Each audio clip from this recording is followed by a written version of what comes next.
મજામાં બધા?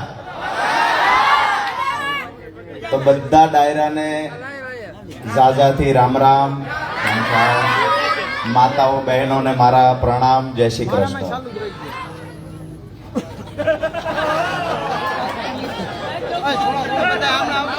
આ ધાબુ તો આપણા ઘરનાનું જ કોઈનું ધાબુ છે ને, સમાજનું છે, ધાબાની જોખમ લાગે છે.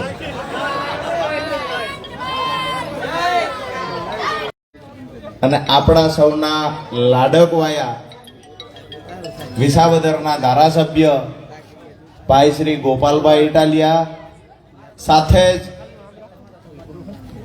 આમ આદમી પાર્ટીની શરૂઆતમાં 5 પાંડવો તરીકે ચૂંટાયા એવા ભાઈ શ્રી ધારાસભ્ય હેમંતભાઈ ખવા, ગુજરાત આમ આદમી પાર્ટી મહિલા વિંગના પ્રમુખ બેન રેશમાબેન, સાથે જ રામશીભાઈ આહિર, ભાઈ ગજેરાભાઈ, અને આખી અમારી મંચસ પર બિરાજમાન તમામ મહાનુભાવોની સાથે મોટી સંખ્યામાં યુવાઓ, ખેડૂતો, વડીલો અને માતાઓ બહેનો અહીંયા ઉપસ્થિત છે, ત્યારે કાથરોટા ગામના આંગણે આપ સૌનું હું રાજુ કરપડા હૃદયથી સ્વાગત કરું છું. રામશીભાઈએ ખૂબ સરસ મજાની વાત કરી. રામશીભાઈએ શરૂઆતથી લઈને આજ દિવસ સુધીની એમની રાજકીય સફરની વાત કરી. આખી વાતમાં એક વાત તો સ્પષ્ટ થાય છે કે રામશીભાઈને કાથરોટા ગામે આજુબાજુના ગામે જે પ્રેમ આપ્યો છે, આ પ્રેમ મેં ક્યારેય કોઈ નેતા માટે જોયો નથી. અદ્ભુત પ્રેમ આપ્યો છે. અને આજે એ વાત પણ કરું, આજુબાજુમાં આ ગામની આસપાસમાં રહેતા ભાજપના નાના મોટા કોઈ પદાધિકારી હશે, અહીંયા કોઈ આઈબીના અધિકારી પણ હશે, સ્વયંભૂ એક નેતા જ્યારે આમ આદમી પાર્ટીને સમર્થન આપવા જાય અથવા આમ આદમી પાર્ટીમાં જોડાવા જાય, ત્યારે સ્વયંભૂ હજારોની સંખ્યામાં જનમેદની ઉમટી પડે. આ કાથરોટા ગામની ઘટના છે. રામશીભાઈનું તો સ્વાગત કરીએ છીએ, પણ એમનાથી વિશેષ સ્વાગત રામશીભાઈ અહીંયા ગ્રામ પંચાયતના સરપંચ છે, પણ આજે અપક્ષ તરીકે ચૂંટાયેલા છે જે બેન, એમનું રામશીભાઈ કરતા પણ વિશેષ સ્વાગત એટલું કરવું પડે કે તાલુકા પંચાયતના સભ્ય છે. રામશીભાઈએ કહ્યું કે મને ટિકિટની જ્યારે વાત થઈ, એમને હૈયાવરાળ ઠાલવી કે કોંગ્રેસે ટિકિટ એમને ન આપી, માટે અપક્ષમાં ફોર્મ ભર્યું. અને તમારા બધાના પ્રેમથી રામશીભાઈના ઘરેથી અમારા બેન ચૂંટણી જીતી ગયા અને ખૂબ સારી એવી લીડથી ચૂંટણી જીત્યા. મહત્વની વાત એ છે કે આટલા મજબૂત ઉમેદવાર હોવા છતાં શા માટે ટિકિટ ન મળી? તો કાયમ માટે અમારા નેતાઓ કહેતા આવ્યા છે કે જ્યારે કોઈ ઉમેદવારને ટિકિટ આપવાની હોય તો લોકલ કોંગ્રેસના નેતાઓ ભાજપને પૂછે, ભાજપના નેતાઓને કે રામશીભાઈ પરિવારમાંથી ટિકિટ આપીએ, ભાજપના નેતા કે એના પરિવારના સભ્ય જીતી જાય એટલા માટે એને નહીં આપતા, કોંગ્રેસ ટિકિટ ન આપે. પણ તમારા બધાના પ્રેમથી આજે રામશીભાઈના પરિવારમાંથી એક સભ્ય રામશીભાઈના ઘરેથી બેન તાલુકા પંચાયતની ચૂંટણી અપક્ષ જીત્યા, એ પણ મજબૂતાઈથી જીત્યા છે. આજે ગર્વ સાથે હું આનંદ અનુભવું છું કે આજે અમારી પાર્ટીનો પરિવાર ખૂબ મોટો થાય છે, જેમાં રામશીભાઈનો પરિવાર અને કાથરોટા ગામ પણ આજે સામેલ છે. દોસ્તો, લડાઈ આપણા બધાની સહિયારી છે. ભાજપની સામેની લડાઈ આપણે બધા સહિયારી લડીએ છીએ.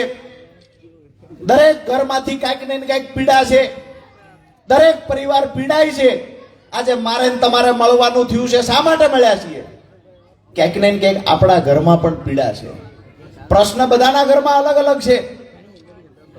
અને અહીંયા આજે કાથરોટા ગામથી મને એક વાતનો એ આનંદ છે કે આજે જ્યારે અમે આવ્યા, મેં જોયું દૂર અહીંયા પોલીસ એટલે બધી ઊભી, આ બાજુ ખૂણા કચકે પોલીસ ઊભી. અમને એવું લાગે અમે નેતા તો બની ગયા છીએ. પોલીસ વાળા અમારી કદર કરવા માંડ્યા છે. કેટલાય છે આજે અહીં ભાડ્યા તમે જોયા ને? હજી ત્યાં દરવાજામાં છે. હા, તમારા વાળા છે. મજાની વાત ઈ છે કે હવે અમારી સભામાં એમને એવું લાગે છે કે સભામાં કેટલી બધી સંખ્યા થઈ જાય છે આ નક્કી નહીં. આઈબી ના અધિકારીઓ આવે, કેટલા બધા લોકો આજ જોડાય છે એ વાત કરીએ. ગોપાલભાઈ શું બોલ્યા, હેમંતભાઈ શું બોલ્યા, કઈ વાતમાં લોકોએ ચીચિયારી પાડી, કઈ વાતમાં લોકોએ તાલી પાડી, આ બધું લખવા આવે છે. અમે એમને કહીએ છીએ હમણાં ભાઈ આ જમાદારની પડખે ઉભા ઉભા કે વિસાવદર વાળી થશે, કોકને એમ લાગે જમાદાર બોલ્યા શું, બાપડા કહી ગયા ત્યાંથી કે આ બોલે છે, પોટા હું આવી જાય ને કાલ ને કાલ નોટિસ આવશે, જવા દો, બદલી ગોધરા. કોઈને ચિંતા કરવાની જરૂર નથી. જે દિવસે એમને જરૂર પડી હતી, આજે ભાજપનો હાથો બનીને ક્યાંક ને ક્યાંક અમુક અધિકારીઓ કામ કરે છે.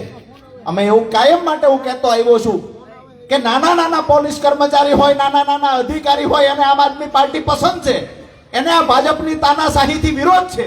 પણ અમુક ટોપ પર બેઠેલા જે અધિકારીઓ છે, જે ક્યાંક ને ક્યાંક એનો હાથો બનીને કામ કરે છે, નીચેના અધિકારીઓને કચડાવવું પડે છે.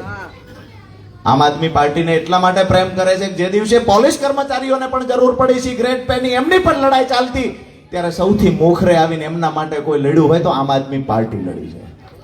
આ દેશના સૈનિકોને જ્યારે જરૂર પડી છે, આ દેશના સૈનિકોએ જ્યારે મદદ માંગી છે, ત્યારે પણ આમ આદમી પાર્ટી એની સાથે ઊભી રહી છે. આ દેશના પોલીસ કર્મચારીઓએ મદદ માંગી ત્યારે પણ આમ આદમી પાર્ટી એમની સાથે ઊભી રહી છે. અને હું હર હંમેશા કહેતો આવું છું કે ખેડૂતો માટે જો સૌથી વધારે કોઈની ચિંતા હોય તો એ આમ આદમી પાર્ટીના નેતા અને આમ આદમી પાર્ટી છે. પ્રશ્ન ઘણા બધા છે. હમણાં ચાલ્યું છે મગફળી દેખાતી નથી. મગફળી ખેતરમાં ટેકાના ભાવે રજીસ્ટ્રેશન કરાવ્યું, 2-3 દી સુધી કાગળિયા ભેગા કર્યા, ટેકાના ભાવે રજીસ્ટ્રેશન કરાવ્યું, હવે મગફળી દેખાતી નથી. એવું કહે છે કે સેટેલાઇટ થી જોઈએ છીએ, મગફળી નથી.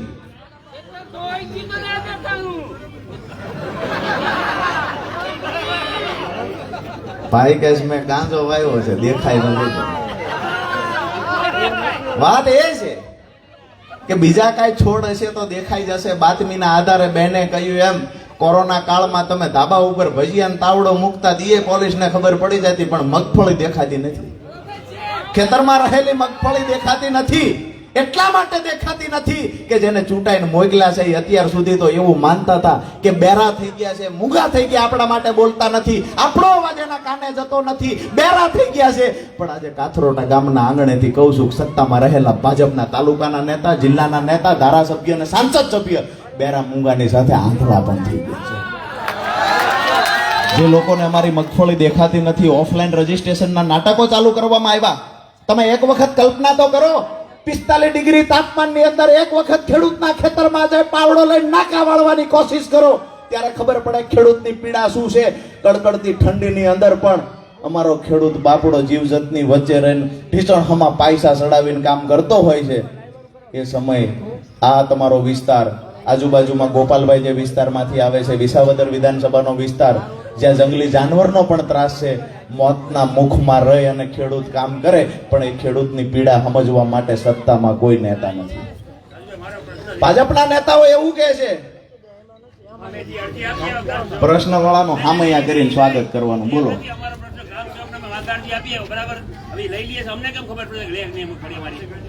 અમારા નામ કાઢ નાખ્યા ગવર્મેન્ટ, બરાબર? કે તમે ગ્રામ સેવક આપી આવો ધોરાજી, હવે આપી આવ્યા એને લઈ લીધા કાગળિયા, પણ હવે નહીં લઈએ એટલે એ કેમ ખબર પડશે અમને? બિલકુલ દાદા, કરીએ એ વાતે કરીએ. દાદાની એ વાત ઉપર આવીએ. હવે રજીસ્ટ્રેશન રદ કર્યા, 80,000 થી વધારે ખેડૂતોને મેસેજ આવ્યા કે ભાઈ તમારા રજીસ્ટ્રેશન રદ થઈ ગયા છે, તમારે હવે ગ્રામ સેવકને મળવાનું. દાદાએ જેમ કહ્યું એમ ગ્રામ સેવકને હવે ઓફલાઈન ફોર્મ આપવા જવાનું કે ભાઈ અમારે ત્યાં ખરેખર મગફળી છે. હવે જે દિવસે ગ્રામ સેવક નવરો થાય, તમારા ખેતરે આવશે અને એ આવીને કહે છે કે આ મગફળી ઓકે છે, તે દિવસે તમારું રજીસ્ટ્રેશન થશે. હવે વાત એ કરવાની કે ગ્રામ સેવક કેવી રીતે આવી શકશે. 5-5, 6-6 ગામની જવાબદારી એક ગ્રામ સેવકને આપેલી છે. એક ગામની અંદર એવરેજ 1000 સર્વે નંબર હોય, 5-6 હજાર સર્વે નંબરમાં ગ્રામ સેવકે જવાનું થાય. શક્ય નથી કે દરેક જગ્યાએ ગ્રામ સેવક જઈ શકશે. સીધી વાત એ છે એક અઠવાડિયું રાહ જોઈએ, નહીતર આમ આદમી પાર્ટી દરેક જિલ્લામાં ખેડૂતોના મુદ્દે લડવાની તૈયારીમાં છે. સરકારને આજે અહીંયા કાથરોટા ગામેથી આહવાન કરીએ છીએ કે આવનાર સમયની અંદર જે ખેડૂતોના રજીસ્ટ્રેશન ખોટી રીતે રદ કરવામાં આવ્યા છે, તાત્કાલિક અસરથી એ ખેડૂતોના રજીસ્ટ્રેશન ફરી ચાલુ કરવામાં આવે, અન્યથા આમ આદમી પાર્ટી ખેડૂતોના મુદ્દે ગુજરાતમાં લડશે. તમને પણ કહેવા આવ્યા છીએ કે જ્યારે પણ તાલુકા મથકે જિલ્લા મથકે આ મુદ્દે રજૂઆત કરવાની થાય, અમારી પૂર્ણ તૈયારી છે. અમે ખેડૂતોને વિનંતી કરીએ છીએ, તમારા માટે ટોટલી જગ્યાએ લડવાની થાય તો અમારી પૂર્ણ તૈયારી છે. બસ ખંભે હાથ મૂકીને ભેળા ઉભા રહ્યો એટલું કહેવા આવ્યા છે.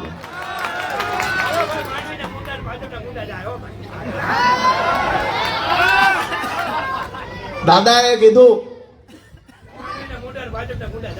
પણ એના માટે ફેનવાલ છાંટવી પડશે.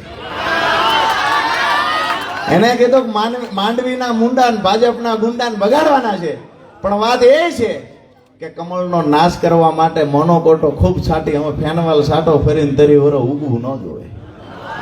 તમે એક વખત છાંટી દો ને હાવાડો લઈને બેનો સાફ કરી નાખશે, એ કમળ ફરી વખત તરી વરો ઉગવા નહીં દઈએ. દોસ્તો, આજે ઉપલેટાની જે પીડા છે, ગુજરાતની પીડા છે, તો આખા દેશમાં માત્ર ગુજરાત એક રાજ્ય એવું છે કે જ્યાં પાક નુકસાન થાય છે તો ખેડૂતોનું વળતર ચૂકવવામાં આવતું નથી. ખેડૂતો માટે કોઈ યોજના નથી. પહેલા લાવ્યા પ્રધાનમંત્રી ફસલ બીમા યોજના, જેમાં હજારો કરોડ રૂપિયાનો ભ્રષ્ટાચાર ગોટાળો કરીને કંપનીઓ જતી રહી. ત્યાર પછી જ્યારે ખેડૂત આગેવાનોએ અવાજ ઉઠાવ્યો, ખેડૂત આગેવાનોએ પુરાવા આપ્યા કે સરકાર અને કંપનીની મિલીભગતથી ગુજરાતની અને દેશની તિજોરી લૂંટાઈ રહી છે, 50,000 કરોડ રૂપિયા લઈને કંપની ભાગી ગઈ છે. જ્યારે આ પુરાવાઓ આપ્યા, કંપનીની ફજેતી થઈ, સરકારની બદનામી થઈ, ત્યારે સરકારે એ યોજના બંધ કરી અને નવી યોજના લાવ્યા, મુખ્યમંત્રી કિસાન સહાય યોજના. દોસ્તો, 2020-21માં મુખ્યમંત્રી કિસાન સહાય યોજના આવી. આજ દિવસ સુધી કોઈ પણ પાર્ટીના ધારાસભ્યએ વિધાનસભામાં આ યોજના લાગુ કરવા માટે અવાજ ઉઠાવ્યો નથી. આજે મારી સાથી ગજગજ ભૂલે કે અમારો ગોપાલ ઇટાલિયા, અમારો આમ આદમી પાર્ટીનો ધારાસભ્ય, જેને મુખ્યમંત્રી કિસાન સહાય યોજના લાગુ કરવા માટે પહેલા સત્રની અંદર અવાજ ઉઠાવ્યો છે. હેમંતભાઈ ખવાની વાત કરીએ, ચૈતરભાઈ વસાવાની વાત કરીએ, સુધીરભાઈની વાત કરીએ, જ્યારે પણ કોઈએ વિધાનસભામાંથી કહ્યું છે, જ્યારે પણ કોઈ અન્ય જગ્યાએથી કોઈએ કહ્યું છે કે અહીંયા ખેડૂતોને અન્યાય થાય છે, અહીંયા માતાઓ બહેનો યુવાનોને અન્યાય થાય છે, ત્યારે સૌથી મોખરે કોઈ લડવા ગયું હોય તો આમ આદમી પાર્ટીનો સૈનિક ગયો છે. આજે મને એ વાતથી પણ ગર્વ છે, જે દિવસે પેપરો ફૂટ્યા છે કોઈએ અવાજ ઉઠાવ્યો નથી, ત્યારે આજે હું ગર્વ સાથે કહી શકું, અહીંયા આપણા મંચ પર બેઠેલા ગોપાલભાઈ ઇટાલિયા જે દિવસે યુવાનોના પેપર ફૂટતા હતા, એના મા બાપ પેટે પાટા બાંધી અને બાળકને તૈયારી કરવા મોટા સિટીમાં મોકલે, પેપરો ફૂટ્યા, મા બાપના સપના તૂટ્યા, દીકરાનું સપનું તૂટ્યું, ત્યારે કોઈ પાર્ટીનો નેતા બોલ્યો નથી. આપણો ઈસુદાનભાઈ ગઢવી, ગોપાલભાઈ ઇટાલિયા, આપણા પ્રવીણ રામ સહિત 67 આમ આદમી પાર્ટીના નેતાઓ 12 દિવસ સુધી સાબરમતી જેલમાં રહ્યા છે. લોકો, આ વ્યક્તિગત લડાઈ નથી, આ મારા અને તમારા બાળકો માટેની લડાઈ હતી. અને હું હજુ કહેવા માટે આવ્યો છું કે ખેડૂતોના અને ગરીબોના બાળકોના ઉજળા ભવિષ્ય માટે જો કોઈ વિકલ્પ હોય તો એ વિકલ્પ માત્ર આમ આદમી પાર્ટી છે. આ મન બનાવીને અહીંયાથી ઊભા થજો. આજ દિવસ સુધી તમે જોયું છે, અહીંયા બાજુના ગામડાઓમાંથી હાઈ ટેન્શન લાઈન પસાર થાય, ખેડૂતોનું વળતર ચૂકવવાની વાત આવે, કંપની પાસે પૈસા નથી. સરકારમાં પણ જ્યારે કેસ ચાલે છે, જ્યારે કલેક્ટરે કેસ સાંભળવાનો છે, ત્યારે કલેક્ટર પણ કંપનીની ફેવરમાં જજમેન્ટ આપતા હોય, આવા આપણે 500 દાખલા જોયા છે. મારી વાત સાચી છે આ કે ના? પાક નુકસાનનું વળતર થાય એમાં તો સહાય નથી ચૂકવતા. હાઈ ટેન્શન લાઈન નીકળે, અમારા ખેડૂતના ઊભા પાકની અંદર જેસીબી હિટાચી જેવા મશીન ચલાવવામાં આવે, ખેડૂત બાપડો ના પાડે, ખેડૂત કે આ જમીન સાથે અમારે માનો નાતો છે, તેમ છતાંય ખેડૂતને એના પરિવારને ઢસડીને પોલીસ વાનમાં નાખી દેવામાં આવે. આની સામે અવાજ ઉઠાવવા મારે ને તમારે બહાર આવવું પડશે, મારે ને તમારે ઊભું થવાનું છે. આપણે નહીં લડીએ તો આવનાર સમયમાં આપણા બાળકોને પણ ગુલામ બનાવવાનું ષડયંત્ર ભ્રષ્ટ ભાજપના નેતાઓએ કર્યું છે. એક વાત નક્કી રાખજો, અહીંયા બેઠેલા તમામ ખેડૂતો, માતાઓ, બહેનો રાત દિવસ કામ કરવા છતાં આપણે દિવસે દિવસે દેવાદાર બનતા જઈએ છીએ. મારી વાત સાચી છે? છેલ્લા 10 વર્ષમાં જેનું દેણું ઘટ્યું હોય એવો ઊંચો હાથ કરે.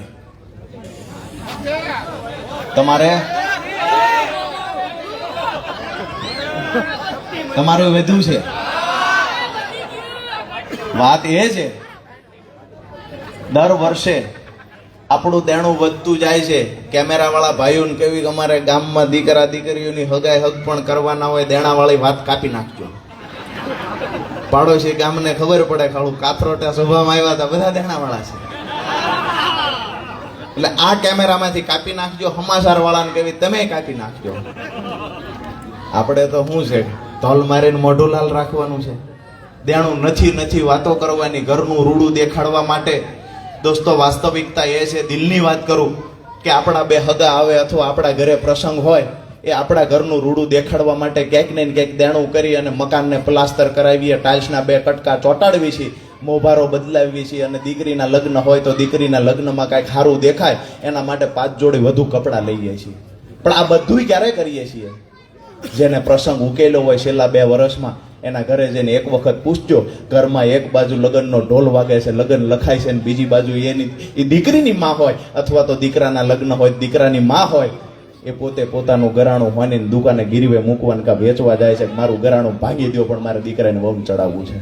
બહેનો, મારી વાત સાચી છે? આ પરિસ્થિતિ બહેનોની છે. અરે અમે તો એ પરિવાર જોયા છે રામજીભાઈ, એ પરિવાર જોયા છે ત્યારે રાજનીતિમાં આવ્યા છીએ.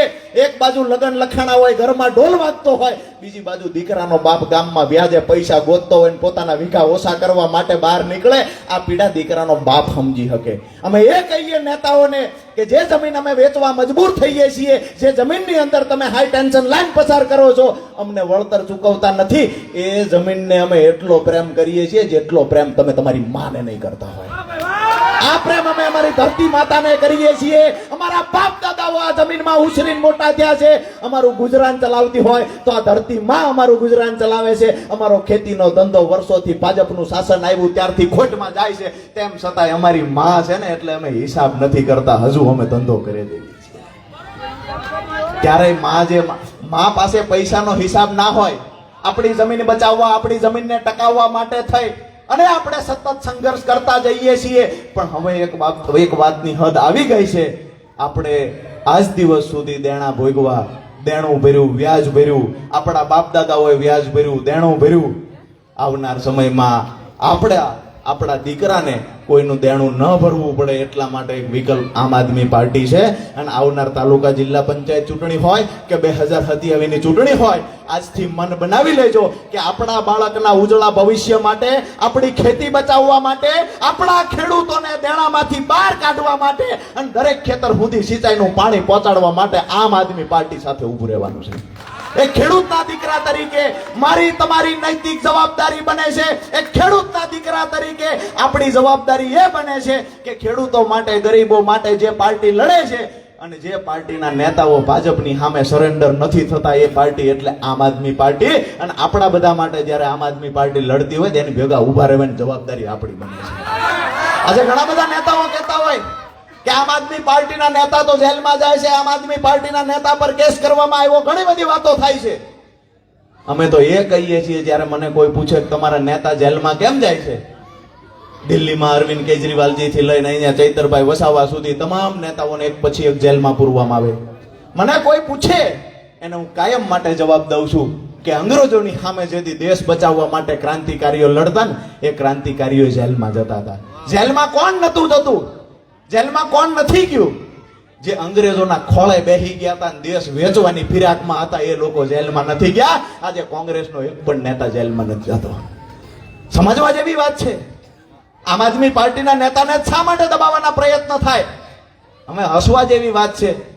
ગ્લાસનો ઘા કર્યો એમાં 300 હાથ, 2.5 મહિના જેલમાં. મેં તો ગોપાલભાઈ, હું તો વિચારું છું, ભગવાનને પ્રાર્થના કરું કે કોઈ ભાજપના નેતાને સપનું એવું ન આવે કે ગોપાલભાઈએ મને લાફો માર્યો, નહીતર જો સવારે પોલીસ સ્ટેશન ગયો કે રાતે સપનામાં ગોપાલ ઇટાલિયાએ મને લાફો માર્યો ને મારો દાંત પડી ગયો, હું દાવા સાથે કહું છું પોલીસ 300 હાથ કરશે. આખી સ્ટોરી ત્યાંથી ફોન કરશે કમલમમાં કે ભાઈ ભાજપનો નેતા આવ્યો છે, રાતે ગોપાલભાઈએ લાફો માર્યો. એટલે કે કેવી રીતે? તો કે સપનામાં ગોપાલભાઈ અચાનક આવી ગયા, સપનામાં આવીને સીધી એક મારી દીધી. શું કામ? મનરેગાના બાથરૂમ શું કામ ખાઈ ગયો?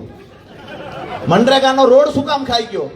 આ તમારી તાલુકા પંચાયતમાં અહીંયા કામ કરવા માટે જિલ્લા પંચાયતના સ્વભંડોળની અંદરથી હું દાવા સાથે કહું છું, કોઈનું રેકોર્ડ થતું હોય તો કરજો, આઈબી ના અધિકારી હોય તો તપાસ કરજો.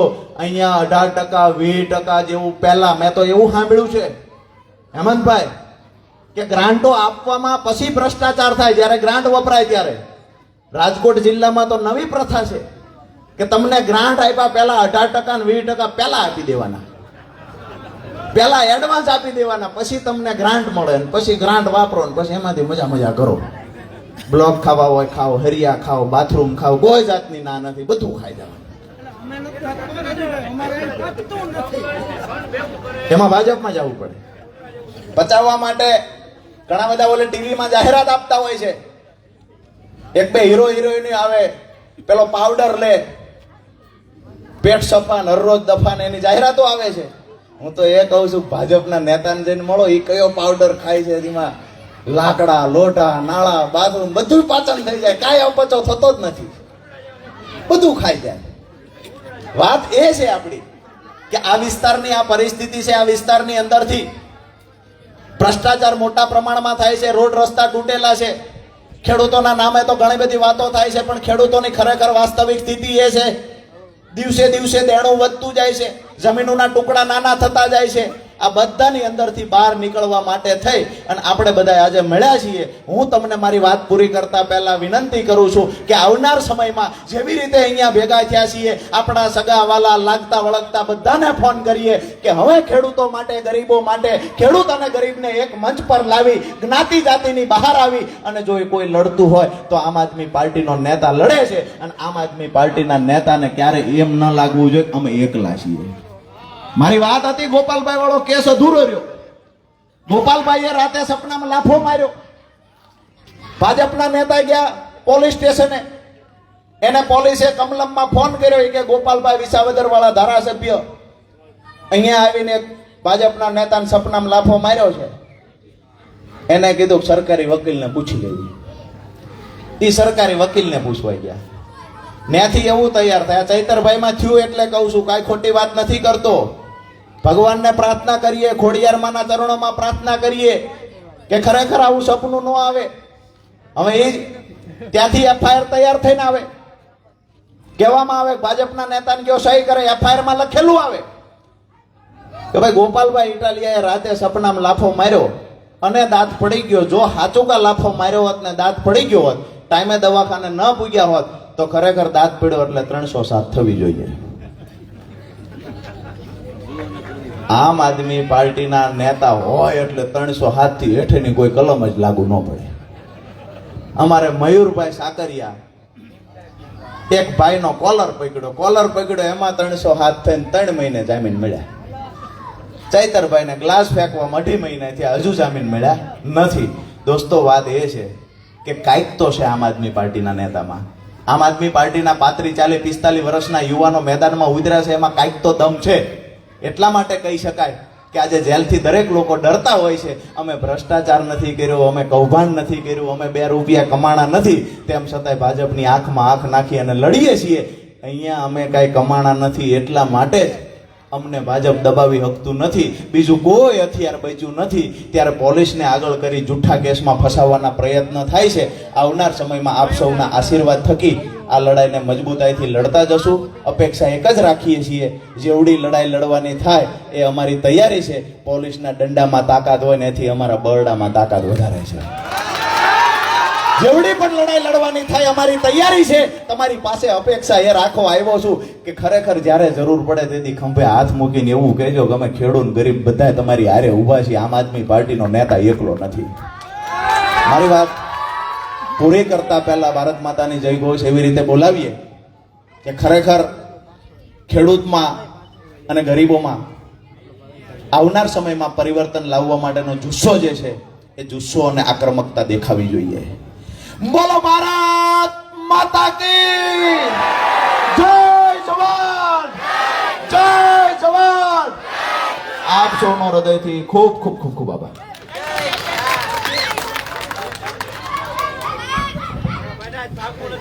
ખૂબ ખૂબ આભાર.